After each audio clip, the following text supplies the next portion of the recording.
प्रश्न क्रमांक 3 79,898 विजय वडट्टीवार साहेब.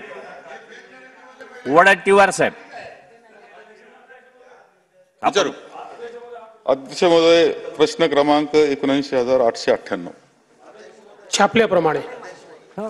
अध्यक्ष महोदय, एक स्पष्टपणे दिसत आहे की ज्या ज्या स्पर्धा परीक्षा होत आहेत त्यामध्ये पेपर फुटी सारखा गोंधळ होत असताना दिसतोय. मृदू जलसंधारण मध्ये सुद्धा ते दिसलं आणि त्यामध्ये काही लोकांना अटक केली हे सांगण्यात आलेलं आहे. अध्यक्ष महोदय, यामध्ये दिसतंय का मध्यंतरी तलाठी संवर्गाची परीक्षा झाली आणि ते मार्क जे होते ते मार्क म्हणजे जितके मिळाले पाहिजे त्याच्यापेक्षा जास्त मार्क मिळत आहेत.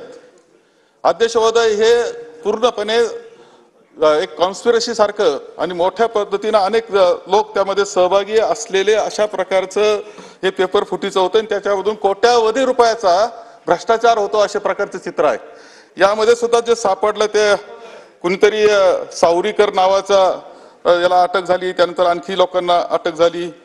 अध्यक्ष महोदय, ह्या सगळं सतत घडतंय आणि त्याचा परिणाम असा की एवढे लाखो युवक आहे की जे परीक्षा पूर्ण करण्याकरता अभ्यास करतात, परीक्षेला बसतात, सिन्सिअर ते असतात. अशा वेळेस त्यांना डावलून काही या पेपर फुटी असेल किंवा इतर मार्गाने पास होण्याची पद्धत मोठ्या प्रमाणावर वाढली.